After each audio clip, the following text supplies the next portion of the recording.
요한일서 5장 1절부터 12절까지 우리 함께 읽겠습니다. 예수께서 그리스도이심을 믿는 자마다 하나님께로부터 난 자니 또한 낳으신 이를 사랑하는 자마다 그에게서 난 자를 사랑하느니라.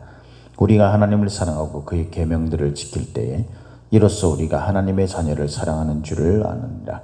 하나님을 사랑하는 것은 이것이니 우리가 그의 계명들을 지키는 것이라. 그의 계명들은 무거운 것이 아니로다. 무릇 하나님께로부터 난 자마다 세상을 이기느니라. 세상을 이기는 승리는 이것이니 우리의 믿음이니라. 예수께서 하나님의 아들이심을 믿는 자가 아니면 세상을 이기는 자가 누구냐? 이는 물과 피로 임하신 이시니 곧 예수 그리스도시라. 물로만 아니요 물과 피로 임하셨고 증언하는 이는 성령이시니 성령은 진리니라. 증언하는 이가 셋이니 성령과 물과 피라. 또한 이 셋은 합하여 하나이니라. 만일 우리가 사람들의 증언을 받을진대 하나님의 증거는 더욱 크도다. 하나님의 증거는 이것이니 그의 아들에 대하여 증언하신 것이니라. 하나님의 아들을 믿는 자는 자기 안에 증거가 있고 하나님을 믿지 아니하는 자는 하나님을 거짓말하는 자로 만드나니 이는 하나님께서 그의 아들에 대하여 증언하신 증거를 믿지 아니하였습니다. 또 증거는 이것이니 하나님이 우리에게 영생을 주신 것과 이 생명이 그의 아들 안에 있는 그것이니라. 아들이 있는 자에게는 생명이 있고 하나님의 아들이 없는 자에게는 생명이 없느니라. 아멘. 최강 한파라고 합니다. 이 날씨가 새벽에 올 때도 굉장히 춥던데 특별히 건강에 유의하시고 오늘도 주님께서 저와 여러분들 가운데 함께 하시는 놀라운 은혜 하루가 되기를 예수님의 이름으로 축복합니다. 오늘 우리가 읽은 이 말씀을 가지고 세상을 이기는 믿음이라는 제목으로 함께 말씀을 나누겠습니다. 세상을 이기는 믿음. 오늘 본문 말씀은 4절을 5절을 중심으로 해서 두 부분으로 나눠져 있죠. 4절에 보면 이렇게 되어 있습니다. 무릇 하나님께로부터 난 자마다 세상을 이기느니라. 세상을 이기는 승리는 이것이니 우리의 믿음이니라. 예수께서 하나님의 아들이심을 믿는 자가 아니면 세상을 이기는 자가 누구냐? 이렇게 해서 4절에 세상을 이기는 승리, 이것이 믿음이다 라는 것을 이야기하고 난 다음에 5절은 그 믿음을 가진 성도 아니면 세상에 이길 자가 누구냐라고 그렇게 반문함으로 성도는 반드시 세상을 이기는 유일한 존재이다 라는 것을 강조해서 말씀하고 있습니다. 늘 드리는 이야기지만은 우리가 신앙생활을 하다 보면은 세상을 이기는 믿음, 또 우리가 세상을 성도는 세상을 반드시 이기는 자들이다. 이미 이김이 우리에게 있다. 이렇게 우리가 함께 말씀을 나누지만 실제 우리의 삶을 보면 그 말씀과 괴리가 있다는 것을 느낄 때가 많죠. 그래서 참 속상하기도 하고 또 낙담이 되기도 합니다. 그죠? 우리가 참 연약한 존재라는 것을 깨닫기도 하고.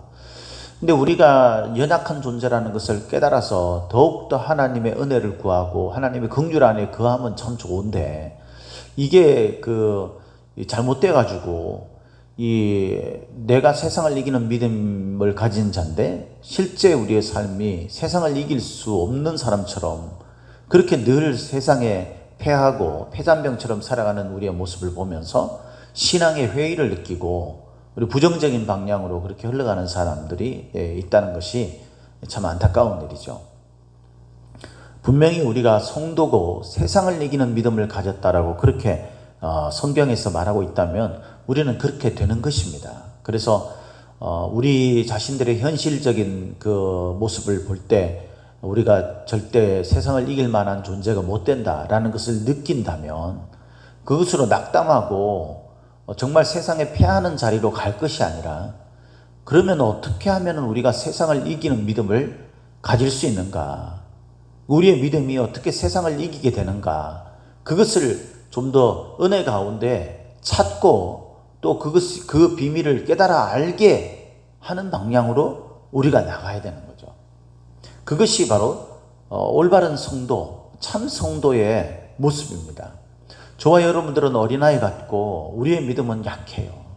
그래서 주님께서도 제자들을 항상 데리고 다니시면서 그 부분을 굉장히 많이 말씀하셨죠. 이 믿음이 적은 자들아, 그렇게 이야기하면서, 그럼에도 불구하고 이 작은 믿음이 결국 겨자씨만한 믿음이 수많은 그런 그 새들이 와서 머물게 되는 그런 큰 나무, 그런 나무가 되게 될 것이다 라고 그렇게 약속하시는 말씀을 하시지 않습니까?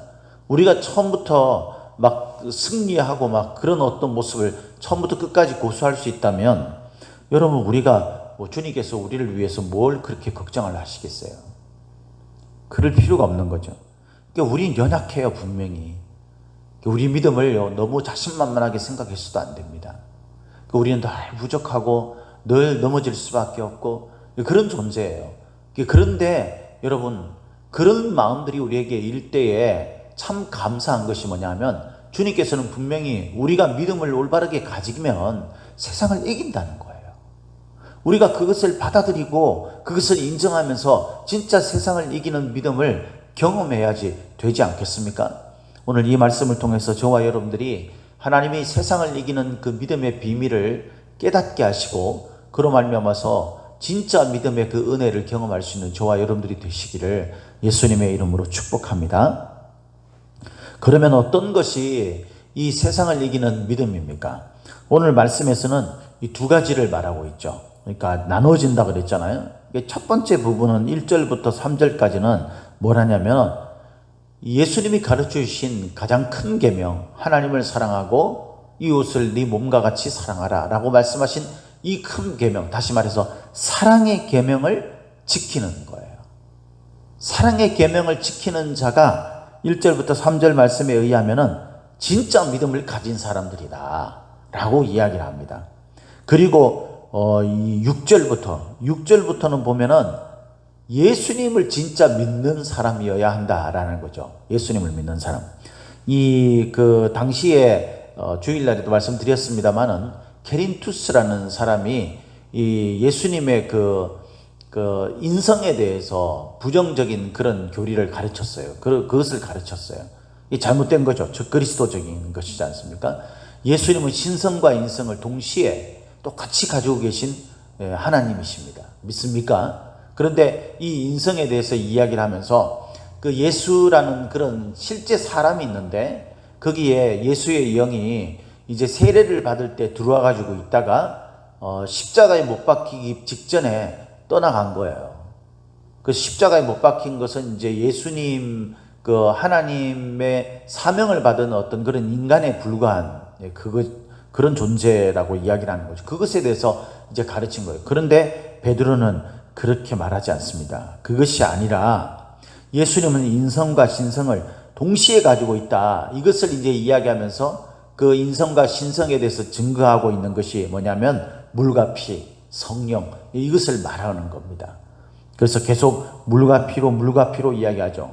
6절에 나오는 첫 번째 물과 피로 임하신 것이니라고 하는 것은 뭐냐면, 세례 받을 때 이제 그 십자가에 못 박혀 죽으실 때에, 그때 소위 이제 그 창을 찌르니까 물과 피를 쏟아내셨다는 거죠. 그래서 그것을 이제 상징해서 말하는 것이고, 십자가에 달리신 예수, 그 게린투스라는 사람은 이제 그 십자가에 달리기 직전에 예수의 영이 이제 그 예수의 육체적 몸에서 떠났다라고 그렇게 이야기를 하지만, 십자가에 물과 피를 쏟은 그분이 바로 예수 그리스도시다. 그분이 하나님이시다. 라고 이야기를 하는 거예요. 그러면서 두 번째 이제 물로만이 아니요 물과 피로 임하셨고 라고 하는 것은 이제 세례를 의미하는 거. 세례. 물은 이제 세례를 의미하는 거고, 피는 이제 십자가를 의미하는 것이죠. 이게 성령으로 세례를 받으시고 뭐 이런 이야기들이 바로 이 5절, 6절에서 말하는 것입니다. 이렇게 육체로 오신 그 예수 그리스도, 그리고 그분이 곧 그 영이신 하나님이시고, 그분이 곧 창조주이시며 또 통치자이시고 심판자이신 그 예수 그리스도시다. 그 예수님을 믿는 자가 진짜 믿음을 가진 사람이다 라고 이야기하면서 이제 하나님께서 그 증거하고 계시고, 또 그 성령께서 증거하고 계시고, 이런 이야기들을 이제 쭉 이어서 이야기를 하는 겁니다. 그러면서 이 예수님을 믿는 그 믿음, 진짜 그 예수님의 올바른 이해를 통하여서 믿는, 성경이 분명히 가르치고 있는 예수, 그 예수님에 대해서 어떻게 그 믿는 믿음, 그 믿음이 진짜 믿음인데, 이의 믿음이 어떻게 세상을 이기느냐? 그것은 곧 영원한 생명. 다시 말해서 예수님이 저와 여러분들에게 말씀하여 주신 뭡니까? 죽어도 살겠고, 그리고 살아서 믿는 자는 영원히 죽지 않는 영생을 소유한 믿음. 그래서 12절에 아들이 있는 자에게는 생명이 있고 하나님의 아들이 없는 자에게는 생명이 없다 그러잖아요. 죽음을 앞둔 사람은요, 실패할 수밖에 없는 거예요. 그 피할 수밖에 없는 겁니다. 그죠? 결과는 패예요. 그냥 죽고 난 다음에 무슨 의미가 있습니까? 그런데 하나님을 진짜 믿는 그 믿음을 가진 그 예수 그리스도를 올바르게 알고 올바르게 이해하면서 그분을 정말 믿음으로 나의 주님으로 받아들인 그 사람, 그 참믿음을 가진 사람은 죽음이 떠나간다는 거예요. 영원한 생명이 있다는 겁니다. 사람이 소위 말해서 아무리 죽여도 계속 산다. 그건 여러분 그 성공 아닙니까? 실패하지 않는 거예요. 사람들은 이 죽음을 해결하기 위해서 온갖 방법을 다 동원했어요. 지금까지. 그러나 여러분, 지금까지 단 한 명도 영원히 사는 존재는 없는 겁니다. 오직 우리 주 예수 그리스도밖에는. 그래서 죽음을 이긴 그 생명이 영원히 존재하는 자는 세상을 이길 수밖에 없는 거예요. 세상에 어떤 일이 있어도 결국 그 사람은 살게 되는 겁니다. 승리하게 되는 거죠. 이것이 믿음이 세상을 이기는 그 의미예요. 저와 여러분들이요, 그냥 예수님을 믿지 않았으면 좋겠어요. 우리가 그냥 예수님을 믿는다라고 말하는 것이 맞을 때도 있죠. 예를 들어서 여러분, 정말 연세가 아주 많으신 할머니 같은 경우, 어르신들 같은 경우에는 어떻습니까? 성경을 읽기가 굉장히 힘들죠. 그리고 무슨 성경부를 막 체계적으로 뭘 하겠습니까? 이런 분들은요, 그냥 목회자가 이야기하는 그 예배를 드리면서 그 말하는 그 말씀을 통해서 듣고, 그리고 이제 그 말씀에서 말하는 그 예수님을 마음속에 진심으로 받아들여서 그 예수님을 향해서 영원한 생명을 믿음으로 이렇게 소망하는 그런 믿음을 가지고 있다면 이분은요, 뭐 성경 공부를 막 체계적으로 하고 이렇게 하지 않더라도 그 믿음을 인정됩니다. 그러나 여러분, 저와 여러분들은 성경을 공부할 수 있고 읽을 수 있고, 사람마다 차이는 있지만, 어제 제 아내랑 신앙생활을 이야기하면서 믿음에 대해 이야기하고 또 체험에 대해서 이야기하면서 은혜 받은 이야기들을 이렇게 쭉 나누면서 그런 이야기를 잠깐 했었는데, 어떤 사람은 책 읽는 것이 좋은 사람이 있고 어떤 사람은 책 읽는 것이 좀 어려운 사람들이 있잖아요. 그 사람의 특성에 따라서 좀 그 신앙생활 하는 그 방식이 조금 다를 수는 있어요. 그러나 여러분, 그 책 읽기가 좀 힘든 사람도 있잖아요. 책 읽기가 힘든 사람도 이 설교 말씀이나 이런 걸 통해서 그 교회의 리더십들이 성경에 근거한 올바른 가르침 또는 설교 이런 것들을 통해서요, 예수님에 대해서 올바르게 알 수 있는 겁니다. 그리고 책을 읽을 수 있다면 느리지만, 책을 잘 읽는 사람에 비해서는 좀 잘 안 될 수 있지만, 그러나 천천히라도 이 성경을 읽는 것이 분명히 필요한 거예요. 그래야 예수님을 똑바로 아는 겁니다. 이단들이 아무리 설쳐도 성경에 대해서 교육을 받고 훈련을 받고 바로 읽고 바로 안다면 그것에 미혹되지 않을 수 있는 거죠. 이런 게 안 되니까 자꾸 신비주의를 추구하게 되고 그냥 마음속에 자기의 느낌을 가지고 하나님의 음성이라고 착각하는 그런 사람들이 많아지게 되는 거예요. 그래서 여러분, 성경을 똑바로 알고 하나님이 가르치신 하나님의 말씀대로 예수님을 믿는 믿음이 세상을 이기는 믿음이에요. 여러분, 저와 여러분들은요, 이 교회에서 신앙적 교육, 예배든 아니면 무슨 훈련이든, 뭐 제자 훈련이든 뭐든, 또 내가 스스로 성경을 읽고 큐티를 하든 어떤 방식을 통해서든지 성경, 하나님의 말씀이 저와 여러분들에게 가르치는 그 말씀에서 가르치는 예수님을 저와 여러분들이 믿을 수 있기를, 그 믿음만이 세상을 이기는 믿음이라는 사실을 믿으시기를 예수님의 이름으로 축복합니다. 그래서 이 믿음이 있어야 돼요. 이 예수님을 믿는 믿음이 있으면 생명이 저와 여러분들 가운데 있는 겁니다. 누가 세상에 어떤 것이 우리에게 덤벼들어서 우리를 죽이려고, 우리를 영적으로든 육적으로든 우리의 심적으로든 죽이려고 그렇게 덤벼들 때에 예수님을 믿는 믿음은 우리를 영원히 살게 하는 것입니다. 그것이 육체적이든, 저와 여러분들의 육체가 하나님의 심판이 있고 난 다음에 저와 여러분들이 다시 살아나기는 부활이 있을 줄 믿습니다. 뿐만 아니라 우리의 심적으로 우리가 아무리 낙심되고 사방에 우겨쌈을 당하는 일이 있다 할지라도 우리 주 예수 그리스도를 믿는 믿음, 하나님이 나와 함께 하시는 그 믿음, 그러므로 인해서 역사되어지는 하나님의 은혜로 인해서 저와 여러분들은 우리의 마음이 다시 힘을 얻고 다시 살아나게 되는 줄 믿으시기를 예수님 이름으로 축복합니다.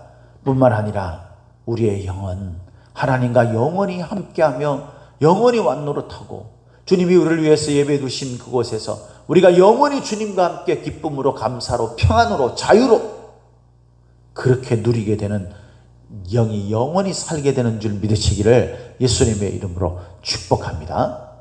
이렇게 여러분, 우리는 다시 사는 사람들, 영원히 사는 사람들. 그렇기 때문에 세상의 어떤 것들도 우리를 무너뜨리고 우리를 낙심하게 만드는 그런 상태로 우리를 끝까지 끌고 갈 수 없다는 사실을 믿으시기를. 우리가 예수님에 대해서 똑바로 할 때, 우스갯소리로 제 아내가 그래서 어제 자기가 책 읽는 걸 참 좋아하는 게 너무 감사하다라는 거예요. 예? 맞습니다, 여러분. 우리가 가만히 있지 말고요, 자꾸 책도 읽고 성경도 읽고 성경을 묵상하면서 자꾸 이것저것 찾아보고 막 그렇게 해보세요. 그러면요, 그 속에 있는 비밀을 깨닫게 되면서 우리 마음속에 믿음에 대한 확신이 생기게 됩니다. 그러면은 세상에 힘들고 어려운 것들이 우리에게 덮쳐올 때에 잠시 두려움이 임할 수 있어요. 저와 여러분들이 사람이기 때문에. 또 낙심이 될 수도 있습니다. 실망하고 분노가 치밀어 오르고 슬픔이 임하고 이런 모습들이 우리에게 얼마든지 있을 수 있어요. 인간이기 때문에. 그러나 여러분, 저와 여러분들은 세상의 사람들과 분명히 다른 믿음을 가진 사람, 이 믿음은 세상을 이기는 믿음. 왜 그렇습니까? 예수 그리스도를 바르게 믿는 믿음이 하나님이 우리에게 대하여 함께 하신다는 것을 확증하는 그 믿음이고, 그로 말미암아서 우리는 죽어도 살겠고 영원히 살게 되는 그런 존재이기 때문에 승리할 수 있는 것입니다. 할렐루야. 두 번째는요, 우리가 올바른 믿음, 그 믿음이 어떻게 승리하는 믿음으로 그렇게 될 수 있는가? 이 믿음은 어떤 믿음인가? 두 번째가 뭐냐면 1절부터 3절에서 이야기하는 사랑입니다. 사랑. 사랑은 우리의 믿음을 확증하는 겁니다. 사람들은 이제 이렇게 생각해요. 자꾸 사랑을 할 때 그때 우리의 믿음이 진짜냐 가짜냐, 사랑을 해야만 우리가 정말 그 믿음에 대해서 증거할 수 있다, 이렇게 생각하면서 사랑의 실천을 자꾸 첫 번째로 강조를 합니다. 물론 그렇게 함으로 인해서 얻어지는 그런 그 긍정적인 효과가 있죠, 분명히. 그래서 그것도 때로는 강조되어질 때가 있어요. 그런데 여러분, 말씀을 읽어보면 절대 그것이 우선순위가 아니에요. 우리가 사랑을 실천하는 것은요, 2차적인 문제예요. 사실은 하나님의 말씀에 의하면 우리 안에 하나님의 사랑이 가득 찰 때 우리가 자연스럽게 사랑이 실천되는 거예요. 왜 많은 사람들이 말씀이 이야기하는 것들을 듣고 내가 믿음을 가진 사람으로, 맞아, 내가 사랑을 해야지, 그러면서 사랑을 실천하려고 그렇게 애쓰다가 오히려 더 낙담되어지고 더 상처를 입게 되고 더 믿음이 떨어지는 일이 생기는지 아십니까? 그 안에 하나님의 사랑이 충만하지 않기 때문에 그런 겁니다. 하나님의 사랑은 우리 안에 충만하면 충만할수록 그것이 흘러가게 돼 있어요. 흘러가게 되면 자기도 모르게 자원하는 심령으로, 기쁜 마음으로 우리의 이웃들을 사랑하게 되는, 형제자매들을 사랑하게 되는 겁니다. 그러면서 이렇게 이야기하죠. 오늘 1절에 예수께서 그리스도이심을 믿는 자마다, 그러니까 진짜 믿음을 가진 사람이라면 하나님께로부터 난 자예요. 하나님께로부터 난 자, 이런 자, 그런 자가 일어나는 현상이 뭐냐면, 또한 낳으신 이를 사랑하는 자마다 하나님을 사랑하게 된다는 거예요. 하나님과의 사랑의 관계가 풍성해지게 된다는 겁니다. 그러니까 믿음을 가지고 일어나는 게 뭐냐면 하나님을 사랑하게 되는 거예요. 하나님을. 그런 자마다 뭐 한다는 겁니까? 그에게서 난 자를 사랑하느니라. 그러니까 하나님께서 선택하신, 하나님께서 붙여주신 우리의 믿음의 동력자들이나 우리의 이웃들, 하나님께서 섬기라고 내게 붙여준 그 사람이 뭐 예수님을 잘 믿는 사람이든 믿지 않는 사람이든 하나님이 붙여준 사람들, 그런 사람들을 사랑하게 되는 거예요. 자연스럽게 사랑하는 줄 아느니라 그랬잖아요. 이건 뭐냐면 이미 있는 일인데 우리가 깨닫게 되는 것을 말합니다. 몰랐던 일을 알게 되는 것을 말하는 거예요. 그러면서 이것이 뭐가 되냐면 하나님을 사랑하는 것은 이것이니 우리가 그의 계명들을 지키는 것이다. 그의 계명은 무거운 것이 아니래요. 여기서 무겁다라는 이 말은요, 가혹하다, 괴롭다 이런 거예요. 신앙생활을 가혹하다고 생각하고 하는 사람들이 있죠. 괴롭다라고 생각하는 사람들이 있죠. 내가 막 너무 힘든데 내가 막 무거운 짐만 지고 막 신앙생활을 하는 사람들이 있어요. 신앙생활은 절대 그런 게 아니에요, 여러분. 신앙생활은 하나님의 사랑으로 인해서 기쁨이 일어나는 겁니다. 하나님을 사랑하게 되는, 사랑하는 연인을 위해서 내가 뭐를 마련하고 막 준비하고 이것이 나의 막 기쁨이 되잖아요. 그래서 막 사랑하는 사람들이 이벤트를 하니 뭐 어쩌니 그러잖아요. 그것들을 준비할 때 이루어지는 그 기쁨이 있잖아요. 그러면서 그 사랑하는 사람에게 베풀 때 일어나는 나의 기쁨이 있잖아요. 하나님이 그래서 예수 그리스도를 기꺼이 사랑하기 때문에 내어주신 거잖아요. 예수님께서 그 육체적으로 너무나 괴롭지만은 우리를 사랑하시기 때문에 기꺼이 자신의 몸을 십자가에 내던지신 거잖아요. 기꺼이 그렇게 하신 거잖아요. 여러분, 저와 여러분들의 마음속에 하나님의 사랑이 있게 되면 우리의 원수, 우리가 사랑할 수 없는 사람조차도 사랑이 흘러가게 되는 것입니다. 이런 사랑이 있는 사람은요, 세상에 아무리 미움이 있고 막 덤벼드는 악한 마귀가 우리의 그 사랑을 무너뜨리기 위해서 한다 할지라도 우리 안에서 계속 하나님의 사랑이 흘러나오는 겁니다. 샘솟듯이 일어나게 되는 거예요. 그래서 그것을 이기게 되는 거예요. 참 믿음을 가진 그런 사람은요, 하나님을 먼저 사랑하는 거예요. 여러분, 사랑이 잘 안 되십니까? 우리 주변에 있는 사람들을 사랑할 수 없는 일들이 많이 생기십니까? 하나님을 사랑하십시오. 먼저 하나님 안에서 하나님의 사랑을 더욱더 느끼십시오. 우리가 하나님의 자녀로서 하나님의 사랑을 받고 있다는 사실에 대해서 더욱더 깊이 묵상하고 내 이 원수 같은 자를 위해 십자가에 피 흘려 물과 피를 다 쏟으신 그 그리스도의 사랑을 마음속에 더 깊이 묵상하십시오. 그러면 내 안에 하나님의 사랑의 불씨가 일어나게 될 겁니다. 그것이 점점 커질수록 용광로처럼 타오르게 될 거예요. 그 사랑의 불꽃이 우리의 이웃을 따뜻하게 하는 거예요. 사랑하는 성도 여러분, 저와 여러분들이 참된 믿음을 가지고 있습니까? 이 믿음은 세상을 이기는 믿음입니다. 우리를 세상의 어떤 것들도 해하지 못해요. 왜? 우리가 믿음을 가진 사람이기 때문에. 어떻게 그럴 수 있습니까? 우리가 진짜 이 말씀을 통해서 가르치신 예수님을 똑바로 알고 그 예수님에 대해서 온전한 믿음을 가지면 가질수록 우리 안에는 생명이 풍성해지게 됩니다. 절대로 지지 않고 죽지 않는 그런 생명이 있는 그런 사람이 무서울 것이 있겠어요? 그리고 하나님의 사랑이 우리 안에 충만하여서 사랑이 가득한 사람입니다. 세상의 어떤 것들이 방해한다 할지라도 사랑의 눈먼 자는 그 사랑을 위해서 자신의 몸을 불사르는 용기가 생기게 되죠. 세상을 이기는 거예요. 저와 여러분들에게 오늘도 이 참 믿음을, 예수님을 똑바로 아는 믿음을 통하여서 우리 안에 세상을 이기는 믿음으로 승리하는 하루가 되기를 예수님의 이름으로 축복합니다. 축복합니다.